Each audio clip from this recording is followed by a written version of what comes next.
My first impressions are, again, just like you said, I thought it was incredible. I expected him to come out and get some conditioning and jog up and down the floor and maybe sit down in the second half. I didn't, especially once the game got close and like you said, it was 4 minutes left and he came back in. I was like, wait, he's coming back in? That's really happening? They're really trying to use him to attempt to win this game. I just thought they were going to use the last couple of games of the season to be like, listen, we don't really care that much to fight our way out of the play in. We're gonna live with where we are right now, and we're just gonna get him back in the swing of things. For him to be a major part of dragging the team to victory was just it blew my mind. I didn't see that coming. My overall like assessment of what he looked like, he was definitely tired. He was definitely winded. And anytime you play basketball after not playing for a couple of months, it's that like first wind. That like first 5 minutes you're running, it feels like you got punched in the chest. And you could see that from him. I think Nurse took him out I think he was only out there for 4 or 5 minutes to start the game when he came out the first time. So I think that'll come back pretty quickly. But yeah, he was tired. I think the bright side is that most people seemed like they assumed that he wasn't going to be healthy. I think that was the like natural thought that most people had. They were like, we shouldn't force him back. It's going to ruin his career.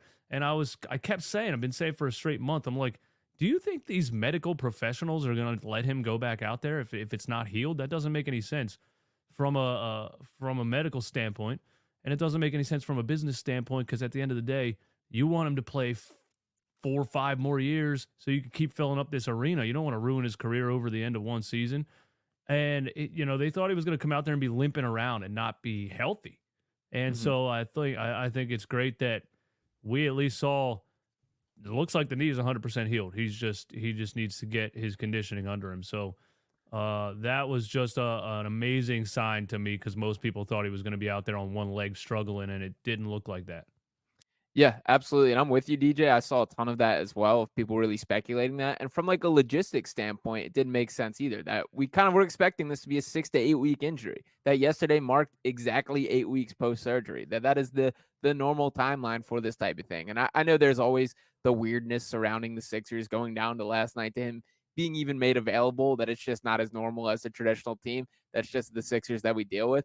But he did look himself. He did look healthy. And I even think there was like a spryness to his movement that I hadn't seen in a couple of years from Joel. His kind of lateral side to side, I think is probably directly correlated to him dropping some pounds and being thin. But he will play himself more into shape, but just that little bit of movement I was really impressed with. And also another area that I thought he took some significant strides forward at the start of this year was as a playmaker. And I thought that carried right into last night, that the decisions were fairly sharp. He was good as a passer. He was adjusting to double teams. Those were the steps that he took early on in the season. And it was nice to see that he didn't take any strides backwards in that during his time off. Yeah, I mean, I have no questions about what I saw last night. I was one of the skeptics that came in more so based on the reporting of the injury because I feel like we never got a clear diagnosis. Like, yes, here's what it is. Here's how long he'll be out, and here's when we can expect them back. It was always just up in the air for people to assume. But when he came back last night, like Sean said, I didn't expect him to play. I was on the way to the game thinking it was just going to be another one of those games that we end up losing in the fourth quarter, but he comes out and you immediately saw the impact of the game. The Sixers are a completely different team with Joel Embiid. And I don't know about you guys. This has been the weirdest season ever. Like, do we remember that James Harden and PJ Tucker started this year on the team? And then at one point, the Sixers had no issues closing teams out. They would get to the fourth quarter and rest all their starters. Then Joel Embiid went down. It feels like we were in no man's land. And now it feels like they can contend with some of the greater teams with Joel Embiid back on the floor. I don't know. This whole season's just been like it almost feels like timeless in a way. And here we are heading into the playoffs. The Sixers, nobody's going to think of them as a contender. Nobody's going to think of them as a team that can really make some noise. And I feel like it's because they forgot what this team looked like with Joel Embiid before. So in my eyes, all they can do is get better.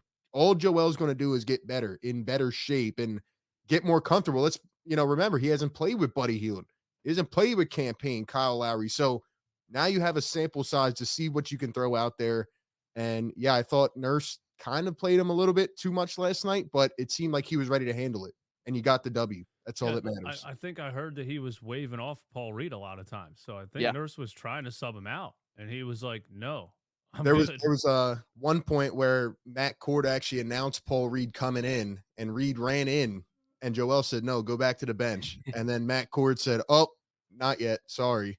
And it was just everybody was laughing because Joel said, "Nah, like keep me out there." And I think one thing we've learned, no matter what you think about Joel, this guy wants to win, man. He would not be back on the floor. There are some guys in this league that would have hung it up for the rest of the season.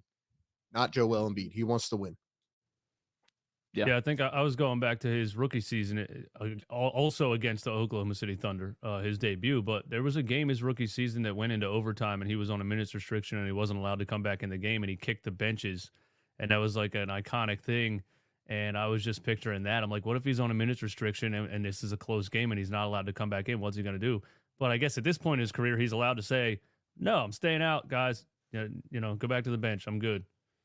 Yeah. Yeah. And you want that out of them. That's a good trait in a player, to have that desire to win. That to me like sets the tone for the team. That's what we're about, especially in a first game back, of having kind of not just the stones, but the desire to wave off a guy and say, "No, I'm staying and I'm playing this game." So I think Joel is built like that far more than he gets credit across national circles. And I'm with you, RB, that I think there's a lot of guys that straight up aren't, that they are in it for the paycheck, that they know their worth, or aren't going to risk one game over the long-term potential.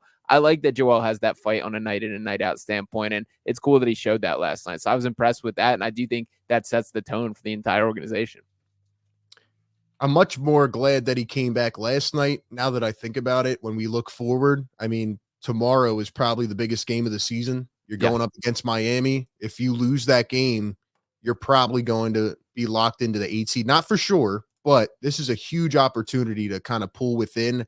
And I'm sure we'll talk about the playing and all that. But, tomorrow's a big game. So to try to throw him out in the fire in Miami, where he typically struggles, I don't think that would have been the best idea to just start off with.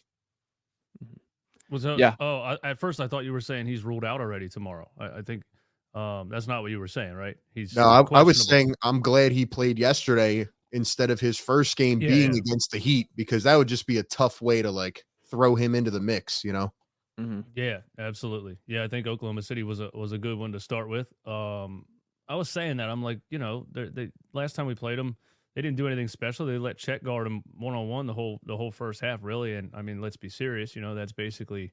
And I like Chet a lot, and he plays hard, but he's a third of the size of Joel Embiid, width wise at least.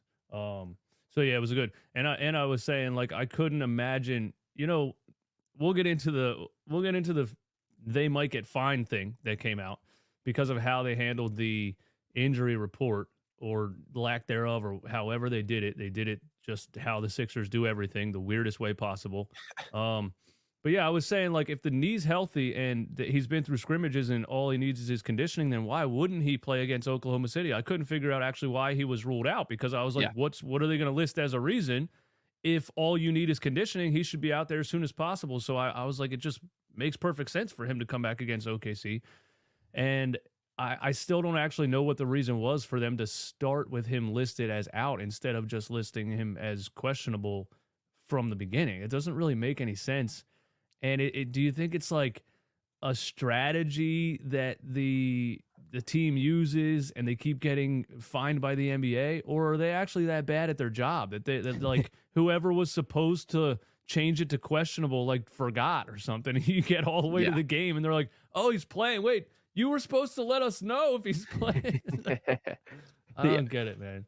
Yeah, You know, it is bizarre. Go ahead, RV. Now, I was just gonna say, I was thinking about that too. And Tyrese Maxey was actually the guy that went to shoot around, who I thought was going to play, and they ruled him as questionable originally, and he ends up not playing. And Joel, the guy that didn't go to shoot around, ends up playing. So I don't know. I don't know what to figure out. I think they're just kind of bad at their job, but that's just me personally. Yeah, and this will be the second time that they receive a fine for Joel Embiid's injury report, because the other time being in Denver, where he was not listed on the injury report whatsoever and then ruled out last minute. I can speak to that with Joel specifically. It's more of a collaborative decision than any other player really in the league. That this dates back to when he first got there, that every game he was listed as questionable. And every game it was go through the pregame routine. How are you feeling? what are the doctors saying, and then it's whether you play or not. And that's kind of carried out throughout his career. So I do think Joel definitely plays a hand in this. And even when you think back to how often this has been the case, that this has been through multiple regimes of this being the situation, back to Doc Rivers, Brett Brown, even pre-Daryl Morey with Elton Brand, whoever you want to attach to this, that it's always been Joel as the constant for this being an issue. But the bottom line is you just got to clean it up, man. Like, what's the harm in just listing him as questionable if that were the case throughout all of yesterday? Like, what is the bad part of that? I don't see the downside. So definitely strange. Would like them to clean it up, but the bottom line is Joel's back. They've always been mysterious with things like this. Yeah. And, part of me starts to think that it's coming from the top. A guy that doesn't really maybe know what he's doing necessarily, but just has this idea of like, don't let them know. Don't let the fans know because it's going to be bad. Don't let them know. You can go all the way back to the Markelle Fultz thing. Like, you couldn't just tell us that he hurt his shoulder and he's seeing a specialist. Like, it lasted so long. It was just this, like, we don't want to tell the fans what's going on thing. And so, they just, why wouldn't they do it?